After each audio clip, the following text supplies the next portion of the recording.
देख लिया। Next topic है रिस्पायरेशन। है रिस्पायरेशन टॉपिक हम पढ़ेंगे ग्लाइकोलाइसिस। इसमें पहले हम पढ़ेंगे ग्लाइकोलाइसिस। जब हम पढ़ेंगे ग्लाइकोलाइसिस के बाद पढ़ेंगे पेट्स और प्रोटीन्स की ब्रेकडाउन, किस तरह से रिस्पायरेशन में ब्रेकडाउन होते हैं। यानी जब हमारे जिसम के अंदर कार्बोहाइड्रेट्स कम हो जाए, ग्लूकोज कम हो जाए, ग्लूकोज नहीं कार्बोहाइड्रेट्स नहीं, तो फिर बॉडी को एनर्जी कहाँ से मिलेगी? एनर्जी मिलेगी प्रोटीन से, एनर्जी मिलेगी पेट से, वहां से एनर्जी मिलेगी। इससे जब ग्लूकोज कम हो जाए, कार्बोहाइड्रेट कम हो जाए, पहले आप पढ़ेंगे ग्लूकोज किस तरह ब्रेकडाउन हो रहा है हमारे जिसम के अंदर, कार्बोहाइड्रेट यानी ग्लूकोज किस तरह ब्रेकडाउन हो रहा है वो पढ़ेंगे। मुख्तलिफ स्टेप्स है वो पढ़ेंगे। अभी रिस्पायरेशन में से हम पढ़ेंगे ग्लाइकोलाइसिस यानी किस तरह ब्रेकडाउन हो रहा है। ये ब्रेकडाउन ऑफ ग्लूकोज से, ग्लाइकोज क्या मतलब है? Breakdown of glucose. जब हम ग्लूकोज को ब्रेकडाउन करते हैं किस चीज में? Into into two pyruvate. इस चीज का नाम है ग्लाइकोलाइसिस। यानी एक ग्लूकोज को दो पायरुवेट में तकसीम करना। This is called glycolysis. Glycolysis breakdown of glucose into two pyruvates. फिर पायरुवेट के फिर आगे और ऑक्सीडेशन होता है ना, वो बाद में पढ़ेंगे। फिर जब हम कुछ बाद पढ़ेंगे, बाद वाला कहानी है पायरुवेट का। फिलहाल अब यहाँ स्टार्ट करते हैं कि इन तक सिर्फ पायरुवेट निकालेंगे, किस तरह टू पायरुवेट में तकसीम होते हैं ग्लूकोज से। अभी इस फर्स्ट ग्लाइकोलाइसिस किसने डिस्कवर किया था? ये तीन साइंटिस्ट नाम है, एम्बिडन, मैमाइहोर और पेरेनास। ये तीन साइंटिस्ट है, एक साथ इनका नाम है EMP। ये एक ही साइंटिस्ट का नाम है EMP। ये एक तीन साइंटिस्ट थे, तीन रिसर्चर्स थे, उन्होंने इस पर क्या इसको डिस्कवर किया था, ग्लाइकोलाइसिस ब्रेकडाउन ऑफ ग्लूकोज से। कब किया था? 19th सेंचुरी में उन्होंने ग्लाइकोलाइसिस पर काम किया था, इसको डिस्कवर किया था, दरियाफ्त किया था, इस पर काम किया था। तीन साइंटिस्ट नाम है। अभी ग्लाइकोलाइसिस की बात कर रहा हूँ। ग्लाइकोलाइसिस कहाँ और हो रहा है? ग्लाइकोलाइसिस बेशक है तो सेल में, सेल के कौन से हिस्से में? जो साइटोसोल है, cyto mean cell, sol mean fluid. यानी फ्लूइड कहाँ मौजूद है? जाहिर सी बात है साइटोप्लाज्म में मौजूद है ना। साइटोप्लाज्म के अंदर जो फ्लूइड है, कौन सा फ्लूइड? जो सेल्यूबल है, जो सेल्यूबल फ्लूइड है, उस फ्लूइड में क्या हो रहा है? ग्लाइकोलाइसिस हो रहा है। यानी ग्लाइकोलाइसिस के लिए किसी ऑर्गेनेल की जरूरत नहीं, ऑर्गेनेल की जरूरत नहीं, जैसे कि माइटोकॉन्ड्रिया, न्यूक्लियस वगैरह, इसका कोई रिक्वायर्ड नहीं, जरूरत नहीं है। No need any organelle. इस ग्लाइकोलाइसिस के लिए नो नीड एनी ऑर्गेनेलिस, यानी इसके लिए किसी ऑर्गेनेलिस की जरूरत नहीं है, जैसे कि माइटोकॉन्ड्रिया वगैरह की जरूरत नहीं। बेशक है सेल्स के अंदर वो प्रोसेस, लेकिन काम हो रहा है साइटोप्लाज्म में। साइटो सेल को कहते हैं, प्लाज्म ट्यूब कहते हैं। या ये वाला लफ्ज या ये वाला लफ्ज दोनों ही साइटोसोल में हो रहा है। ग्लाइकोलाइसिस साइटोसोल के अंदर हो रहा है, साइटोप्लाज्म के अंदर हो रहा है, साइटोसोल। अभी भी और पॉइंट याद रखना, ये साइटोसोल जो ग्लाइकोलाइसिस प्रोसेस हो सकते हैं हमारे रेड ब्लड सेल के अंदर और लेंथ सेल। ठीक है, इन दोनों सेल्स में जो RBC है और लेंथ सेल्स है, लेंथ से जो हमारे आर्म्स के अंदर किसके होते हैं, इन दो सेल्स के अंदर तो माइटोकॉन्ड्रिया तो नहीं है, माइटोकॉन्ड्रिया तो नहीं है। यानी पायरुवेट के बाद जो वाला कहानी है, ऑक्सीडेशन ऑफ पायरुवेट के बाद जो कहानी है, वो यहाँ पर नहीं हो सकता आरबीसी के अंदर और लेंस के अंदर। क्यों नहीं हो सकते? Because no mitochondria. यहाँ पर माइटोकॉन्ड्रिया तो नहीं है। जब माइटोकॉन्ड्रिया नहीं, पायरुवेट ऑक्सीडेशन में पायरुवेट नहीं हो सकते हैं। यानी only glycolysis occurs, only glycolysis occurs, glycolysis occurs कहां पर हो सकते हैं? ओनली आरबीसी और ओनली लेंस सेल में। इसको जो एनर्जी मिल रहा है, एटीपी जो मिल रहा है आरबीसी को और लेंस सेल को, वो सिर्फ ग्लाइकोलाइसिस से मिल सकते हैं, ऑक्सीडेशन में पायरुवेट से नहीं मिल सकते।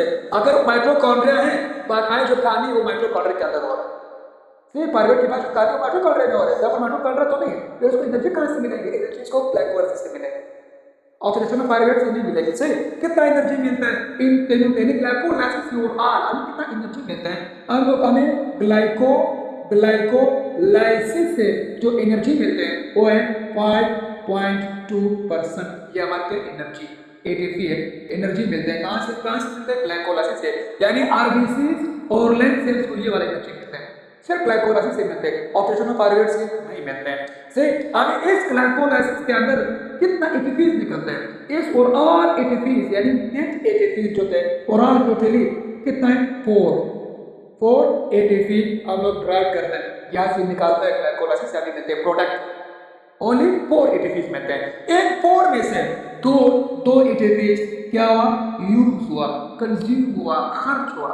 सही, और 2 एटीपी क्या हुआ? नेट है यानी ये स्टोर हुआ। 2 एटीपीज नेट है, स्टोर है, 2 एटीपीज यूज हुआ। और आप कितना बनते हैं? 4।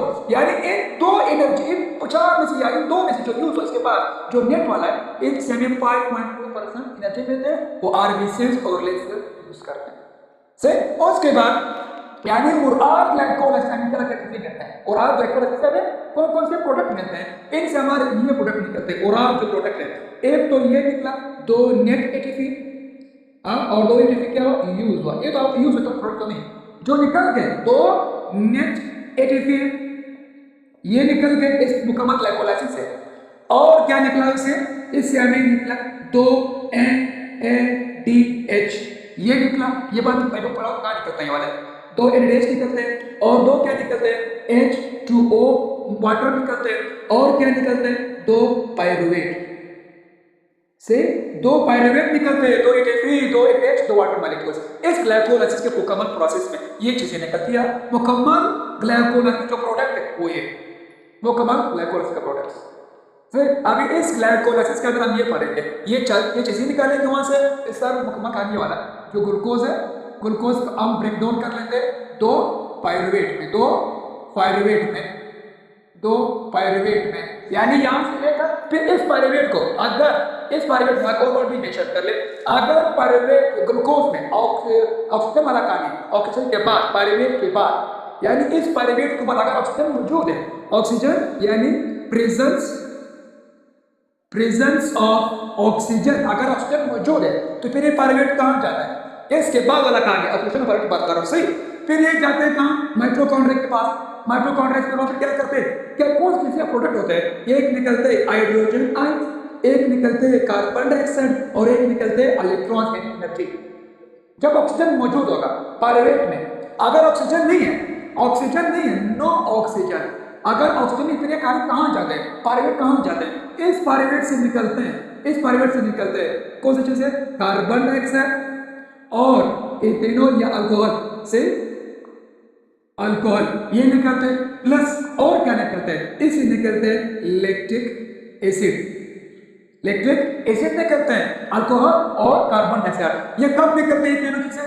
ये जब ऑक्सीजन प्रेजेंट नहीं हो, ऑक्सीडेशन ऑफ पायरुवेट में अगर ऑक्सीजन मौजूद है फिर ये चीजें निकलते हैं। कौन सी चीजें? हाइड्रोजन आयन, कार्बन डाइऑक्साइड और इलेक्ट्रॉन। ये फिर बाद में रखा है। सही, ये फिर कहाँ होते हैं? ये जाहिर सी बात है हमारे माइटोकॉन्ड्रिया में यूज करते हैं, माइटोकॉन्ड्रिया के।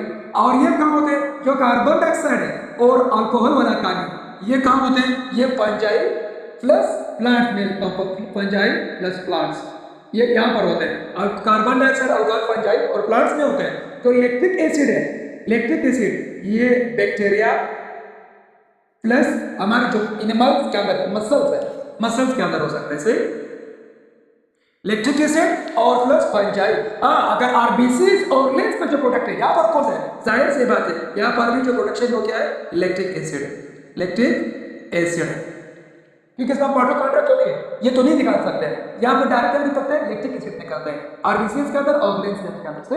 ये वाला एनर्जी को कहते हैं 5.2% एनर्जी। मुकम्मल ग्लाइकोलाइसिस ये एनर्जी निकलते हैं, तो ये दो यूज करते हैं। ग्लाइकोलाइसिस इंडिपेंडेंटली है, यानी ना ये ऑक्सीजन पर डिपेंड करते हैं, यानी कि ऑक्सीजन मौजूद हो या ना, ऑक्सीजन के प्रेजेंस हो या ना, ये मुकम्मल कार्य। अगर मैंने तो ग्लाइकोलाइसिस किया, ये इंडिपेंडेंटली है, क्यों इंडिपेंडेंटली? नो रिक्वायर्ड ऑक्सीजन, यानी अगर ऑक्सीजन मौजूद हो या ना ये प्रोसेस हो सकता है। यानी एरोबिक भी है और एरोबिक भी है ग्लाइकोलाइसिस। यहाँ पर हम लोग फिलहाल ऑक्सीजन किसी कर नहीं करते हैं। जब हम ये वाला पायरुवेट को आगे ले जाकर पायरुवेट को, यानी पायरुवेट के बाद जो कहानी है वहां पर फिर ऑक्सीजन की कहानी शुरू हो जाता है। अगर ऑक्सीजन मौजूद है तो ये निकलेंगे, अगर ऑक्सीजन मौजूद नहीं तो ये निकल जाएगा। सही, अभी जो मुकम्मल थ्योरी, मुकम्मल लेक्चर्स है यहाँ से लेकर वहां तक, यानी इस ग्लूकोज को पायरुवेट में कन्वर्ट करना, ग्लूकोज को पायरुवेट में कन्वर्ट करना, ये वाला कहानी वहां पर मुकम्मल डिस्कस हुआ। यहां से लेकर ये तक यहाँ तक, उसके बाद हम पढ़ेंगे फिर यहां से लेकर यहाँ तक वाला कहानी। फिलहाल जो कहानी ये पढ़े ग्लूकोज से पायरुवेट तक, ये ग्लूकोज हो गया, ब्रेकडाउन ब्रेकडाउन तक पायरुवेट तक निकला है। सही, अभी देखते हैं ये ग्लूकोज है, ग्लूकोज का सब पता है, सिक्स वाला कहानी। हाँ, 6 कार्बन है, 6 कार्बन 1 2 3 4 5 6 C6 H12O6। फिलहाल जो हाइड्रोजन वाला कहानी, ऑक्सीजन जो कहानी वो भी मेंशन नहीं करता हूँ, सिर्फ कार्बन कार्बन लिखता हूँ। सही, हालांकि इसका फॉर्मूला ये फॉर्मूला है C6 H12O6, इसमें 6 कार्बन होते हैं, 12 हाइड्रोजन होते हैं और 6 ऑक्सीजन होते हैं ग्लूकोज का। सही, लेकिन फिर इसमें कार्बन कार्बन कार्बन मेंशन करता हूँ। इस ग्लूकोज के अंदर ये ग्लूकोज है, ग्लूकोज स्टार्ट करते हैं। सबसे पहले इस ग्लूकोज को हम ला रहे हैं, कहां पर रहा है? 6 कार्बन है ना, 6 कार्बन है, वही 6 कार्बन है, carbon 1 carbon 2 carbon 3 carbon 4 carbon 5 carbon 6, वही 6 कार्बन है। इन 6 कार्बन में से हम क्या करते हैं? एक एटीपी डालना है, इसको यूज करना है, खर्च करना है, एक एटीपी को यूज करना है। एटीपी को जब हम यूज कर लेंगे ग्लूकोज के अंदर तो क्या बचाता? एडीपी बचाता है। ये एडेनोसिन ट्राइफॉस्फेट, ये एडेनोसिन डाइफॉस्फेट, दो फॉस्फेट रहेगा, एक तो खर्च हुआ। जब खर्च हुआ कहां लगा हम लोगों ने? एक फॉस्फेट, एक फॉस्फेट, एक ऑर्गेनिक फॉस्फेट कहां यूज किया हम लोगों ने? यहां पर यूज किया, यहां पर यूज किया। पहले सिर्फ कार्बन कार्बन थे, अब एक फॉस्फेट ऐड हुआ। कहां से है फॉस्फेट? एटीपी को खर्च किया हम लोगों ने, ये भी देखो इस्तेमाल हो रहा है के अंदर। ये कहां से है? ये खुद भी बना रहे, इधर बना भी रहे और यूज भी कर रहे। ग्लाइकोलाइसिस में से एक एटीपी क्या हुआ? खर्च हुआ, सेल से लिया, पार्सल से एटीपी लिया तो खर्च किया था। अब इसका नाम वही ग्लूकोज है, इससे फॉस्फेट ऐड हुआ, इससे क्या नाम है? ग्लूकोज 6 फॉस्फेट, यानी कार्बन नंबर 6 मतलब ये कार्बन नंबर 6 में फॉस्फेट ऐड हुआ। ये कार्बन 1 ये 2 ये 3 4 5 6, यानी कार्बन नंबर 6 में फॉस्फेट ऐड हुआ, तो ग्लूकोज 6 फॉस्फेट, ग्लूकोज 6 फॉस्फेट। अब इस एटीपी को ग्लूकोज में ऐड करना, ये काम किसने किया? ये काम एंजाइम। कौन से एंजाइम है?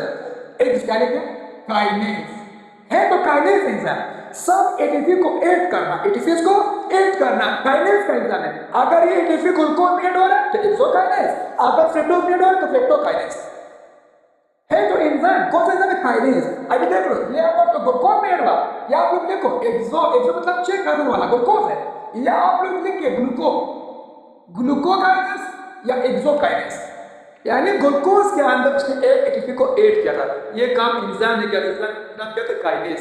ये ब्रैकेट में आ सकते हैं, which enzyme aid the ATP inside the glucose, या addition of ATP is called enzyme, kinase enzyme. अगर ग्लूकोज में ऐड करे तो एक्सोकाइनेज या ग्लूकोकाइनेज, अगर फ्रेक्टोज में करे तो फ्रेक्टोकाइनेज। आगे समझ आपको? अभी इस डायग्राम के बाद जब ये पड़ गया 6 वाला है, वही ग्लूकोज है, वही क्या कार्बन, इसके बाद से ग्लूकोज का लोगों ने चेंज किया था ग्लूकोज 6 फॉस्फेट, ग्लूकोज 6 फॉस्फेट में। अभी उसी ग्लूकोज के वही 6 कार्बन है, वही 6 कार्बन है, carbon 1 carbon 2 carbon 3 carbon 4 carbon 5 carbon 6, वही फॉस्फेट ऐड हुआ है, वही फॉस्फेट ऐड है, वही ग्लूकोज तो है। लेकिन हम लोगों ने ग्लूकोज को फ्रेक्टोज में चेंज किया था। किस तरह? अगर ये वाला कहानी एक लो, ये अल्डो है, अल्डो शुगर अल्डिहाइड है, ये क्या है? ये कीटोन है, ये कीटोन शुगर है, कीटोन शुगर। किस तरह? अल्डो मतलब ये कार्बन 6 है ना, इस तरह कार्बन 1 2 3 4 5 6, कार्बन नंबर 1 में जो कार्बन ग्रुप था, कार्बोनाइल जो ग्रुप था वो कार्बन नंबर 1 में आ रहा, सिर्फ ऑक्सीजन को कार्बन नंबर 2 पे लाया था, वही कार्बन 1 2 3 4 5 6 कार्बन नंबर 2 पे ऐड किया था। वो क्या था? अभी जो फॉर्मूला तो सेम है, स्ट्रक्चर डिफरेंट है, स्ट्रक्चर डिफरेंट हुआ। This is called ketone, this is called aldo. अभी जब कीटोन चेंज तो फ्रेक्टोज बचाता है, फॉर्मूला सेम है, स्ट्रक्चर चेंज हुआ, उसको हम अल्डो के किसको कीटोन कहते हैं, यानी वही सेम फॉर्मूला को चेंज किया था फ्रेक्टोज में। This is called isomerase, isomerase, यानी आइसोमेरेज का same structure formula but different structure, same है लेकिन स्ट्रक्चर चेंज हुआ, इसका आइसोमेरेज, आइसोमेरेज। अब इधर देखिए, इस ग्लूकोज में पहले एक फॉस्फेट था, अभी हम लोग एक और फॉस्फेट ऐड करना है इसमें, एक और एटीपी को हम लोगों ने इसके अंदर डाला तो क्या बच गया? एडीपी, एक फॉस्फेट और खर्च हुआ। एक फॉस्फेट और खर्च हुआ। अभी फार्मूला देख लो, वही फार्मूला है ना, carbon 1, carbon 2, carbon 3, carbon 4, carbon 5, carbon 6। पहले क्या था, एक फॉस्फेट था, अभी दो फॉस्फेट भी बन गए, एक फॉस्फेट और हमने डाला था, अभी दो फॉस्फेट है, तो वही फ्रक्टोज का था ना, तो फ्रक्टोज 1 6 फॉस्फेट, एक 1 पे ऐड है, दूसरा 6 पे ऐड है, फ्रक्टोज 1 6 फॉस्फेट। अगर मैं बाई भी लिखे, फ्रक्टोज 1 6 बाई फॉस्फेट, यानी दो फॉस्फेट, फ्रक्टोज 1 6 बाई फॉस्फेट। सही समझ आ गया। यहाँ पर फिर क्या यूज हुआ, एंजाइम्स, कौन सा एंजाइम है, काइनेज एंजाइम है, लेकिन इस बार उसकी एटीपी कहाँ लिया क्या था, फ्रक्टोज के अंदर, तो हम लोग लिखेंगे फ्रेक्टोकाइनेज। यहाँ पर अभी एटीपी फ्रक्टोज के अंदर एड हुआ तो फ्रेक्टोकाइनेज। अब अगर ग्लूकोज में तो एक्सोकाइनेज, ग्लूकोकाइनेज, हाँ फॉस्फोफ्रेक्टोकाइनेज भी आप लिख सकते हैं, फॉस्फोफ्रेक्टोकाइनेज भी लिख सकते हैं जी। वही कहानी, अभी इस फ्रेक्टोज को 1 6 फॉस्फेट को हम डिवाइड कर लेंगे दो हिस्सों में, दो हिस्सों में डिवाइड कर लेंगे, दो हिस्सों में। अभी देख ले, यहां से लेकर ये वाला कहानी, यानी यहां से लेकर यहां तक जो पॉइंट्स है, यहां तक इस हिस्से में क्या खर्च हुआ, एनर्जी खर्च हुआ, तो हम इस पे थे इन्वेस्टमेंट बेस या पेरिफेरल बेस, जिस जहाँ पे खर्च हो रहा है, एनर्जी यूज हो रहा है, दिस इसका इन्वेस्टमेंट बेस। ये कौन सा बेस है, ये इन्वेस्टमेंट बेस है। यहाँ पर खर्च हो रहा है, क्या खर्च हो रहा है, एनर्जी खर्च हो रहा है। सही, एनर्जी खर्च होने के बाद उसके बाद हम इसी फ्रक्टोज को ब्रेक डाउन कर लेते हैं दो हिस्सों में। वही छह कार्बन ना, 3 कार्बन इधर आ जाते हैं और 3 कार्बन यहाँ आ जाता है, 3 कार्बन वाला है, ये 3 कार्बन, इधर भी 3 कार्बन, इधर भी 3 कार्बन, 6 कार्बन ये भी 3 में डिवाइड हो जाए। इस शेयर को जो 3 में डिवाइड होते हैं फॉस्फोग्लाइसिल अल्डिहाइड, दूसरा क्या होता है डाइहाइड्रोक्सी एसीटोन फॉस्फेट, यानी इसका मतलब ये जो अल्डिहाइड वाला ये अल्डो शुगर है, ये अल्डो शुगर है, और ये कीटोन शुगर है। से ये कीटोन है, से ये कीटोन या कीटोन से, और ये अल्डो था। क्या फर्क, वही सेम है, सिर्फ क्या हुआ, 3 कार्बन में डिवाइड हुआ, 3 कार्बन में डिवाइड हुआ। ये दो आपस में, ये भी ट्राइओज है, 3 कार्बन, ये भी ट्राइओज है, 3 कार्बन, ट्राइओज मतलब 3 कार्बन रखने वाला। से अब पर होता है ऑक्सीडेशन। क्या होते हैं ऑक्सीडेशन, क्या मतलब, इस ट्राइओज की जो 3 कार्बन वाला है, यहाँ से ये जो 3 कार्बन वाले, यहाँ से एक नाइट्रोजन निकलते हैं, क्या निकलते हैं, हाइड्रोजन। मैंने कहा था कार्बन भी, हाइड्रोजन भी, ऑक्सीजन भी, मैं मेंशन नहीं कर रहा हूँ, यहाँ से हाइड्रोजन रिलीज होते हैं। इस जब हाइड्रोजन रिलीज हुआ, इसका मतलब ये ऑक्सीडेशन हुआ, ब्रेकडाउन हुआ। यहाँ से भी एक क्या निकला, हाइड्रोजन निकला। ये हाइड्रोजन कहाँ जाता है, कहाँ ऐड होता है, यहाँ पर पहले मौजूद है, क्या मौजूद है, NAD मौजूद है, क्या मौजूद है, NAD। अभी ये NAD जब H यूज हुआ तो क्या NADH आया, H कहाँ से आता, ऑक्सीडेशन से आया, जो ब्रेकडाउन हुआ था। यहाँ से भी पहले क्या था, NAD था, NAD कन्वर्ट जब H आया, H को हम लोगों ने जमा किया था, अभी क्या आया, NADH आया से। ये देख लो एनर्जी बना, कितनी एनर्जी बन गया, तो ये NADH ये वाला और एक NADH ये दो में, जब एक हाइड्रोजन निकल गए, तो यहाँ पर एक इनऑर्गेनिक फॉस्फेट यूज होता है, यहाँ पर भी एक इनऑर्गेनिक फॉस्फेट यूज होता है, इसमें हाइड्रोजन निकल जाता है, फॉस्फेट ऐड हो जाता है। सही, जब एक फॉस्फेट यूज हुआ, एटीपी का मतलब नहीं कर रहा, एक फॉस्फेट यूज हुआ, ट्राइओज ऑक्सीडाइज हुआ, NAD रिड्यूस हुआ, यानी इसके अंदर एक हाइड्रोजन ऐड हुआ तो रिड्यूस हुआ, हाइड्रोजन ऐड हुआ। जब यहाँ से हाइड्रोजन निकाल गए थे इस ट्राइओज से, तो ऑक्सीडेशन। सही, फ्रक्टोज के बाद दो प्रसिद्ध ऑक्सीडेशन और रिडक्शन। ऑक्सीडेशन में हाइड्रोजन निकलते हैं और इंडेक्स तक जमा होते हैं, तो ये रिड्यूस और ये ऑक्सीडाइज हुआ। जहाँ से हाइड्रोजन निकलते हैं, एक देख लीजिए एग्जाम से, यहाँ से हाइड्रोजन निकल गया, इलेक्ट्रॉन निकल गया, तो ये क्या हुआ, ये ऑक्सीडाइज हुआ। जहाँ ये जमा हो रहा है, साथ जमा हो रहा है, यहाँ पर ऐड हुआ तो ये रिड्यूस हुआ। देख लो यहाँ से निकल गया था ट्राइओज, ये ट्राइओज है ना, ट्राइओज निकल के कहाँ जमा हो गया था, इंडेक्स रिड्यूस हुआ और ये ऑक्सीडाइज हुआ। सही, ये ऑक्सीडाइज हुआ।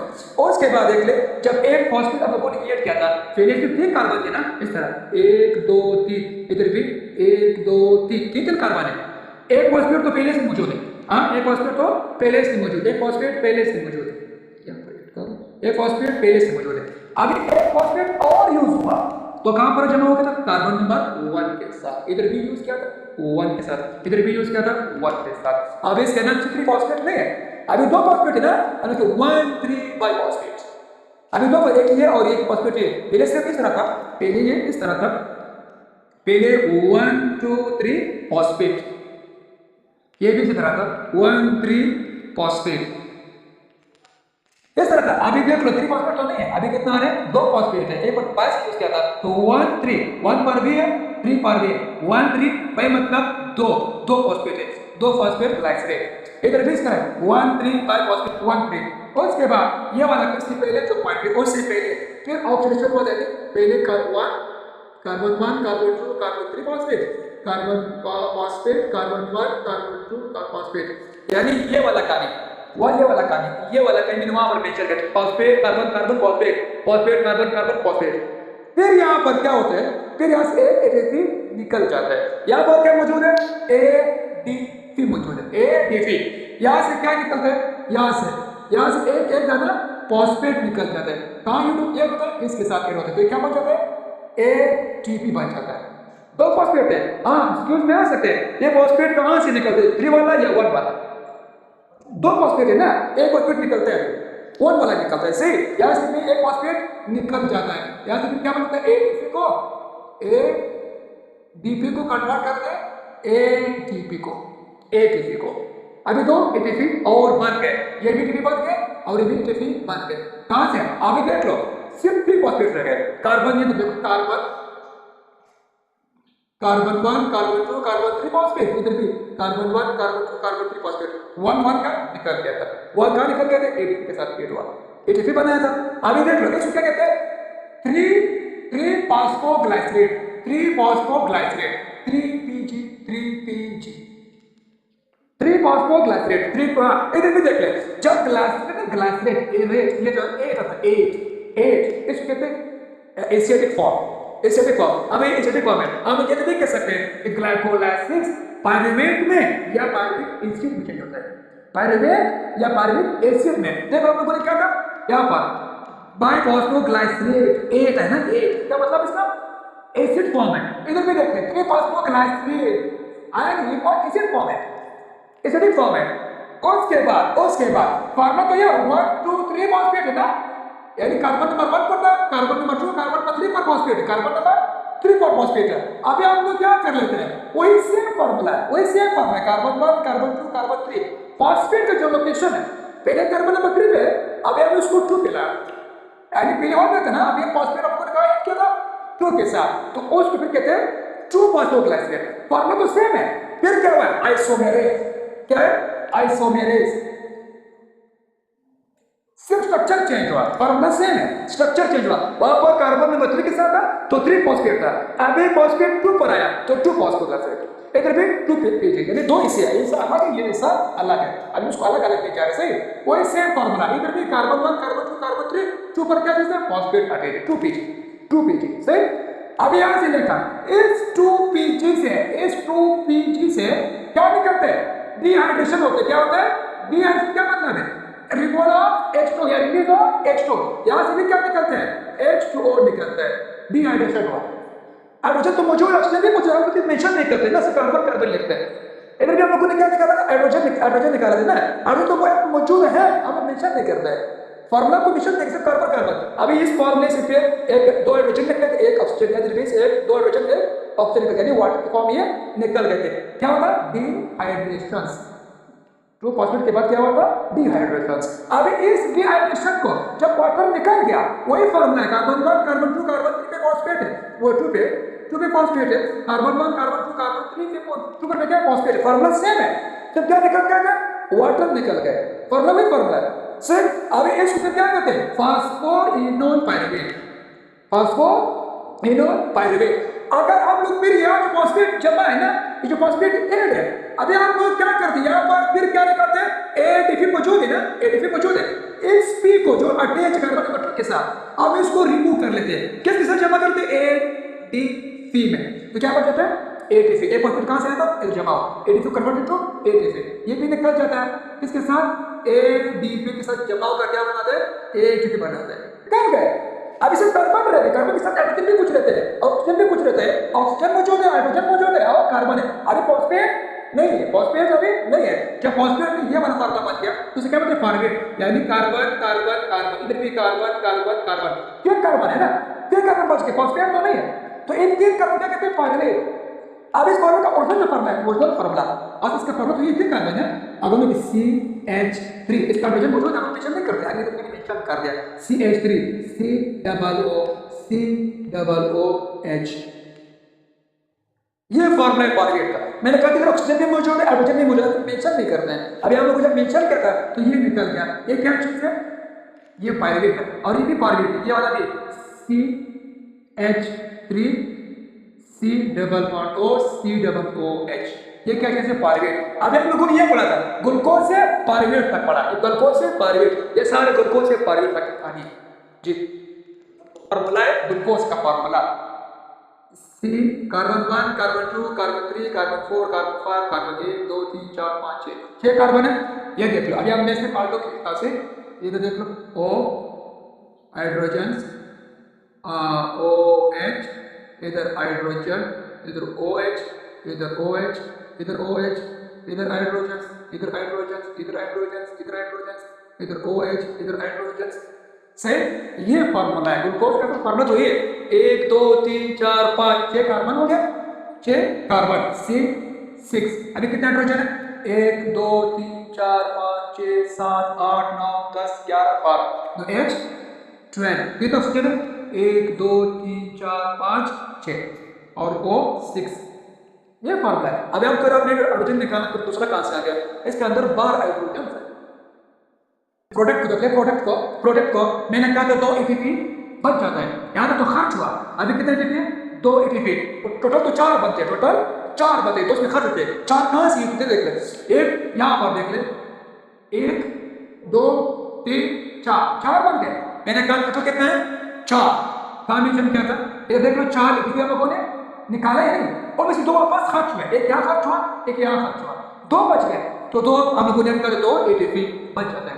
2 एंडएच बनते हैं, एक ये और ये 2 एंडएच बनते हैं। 2 वाटर मॉलिक्यूल निकलते हैं, एक वाटर मॉलिक्यूल ये H2O और एक वाटर मॉलिक्यूल ये H2O। 2 हम लोगों ने क्या निकाले? H2O निकाले, और 2 पायरेट, एक पायरेट ये, दूसरा पायरेट ये, 2 पायरेट निकाले, और आल प्रोडक्ट ये, और आल प्रोडक्ट ये। इनमें से कितना एनर्जी निकले? 5.2% एनर्जी निकले। अभी इस ग्लाइकोलाइसिस में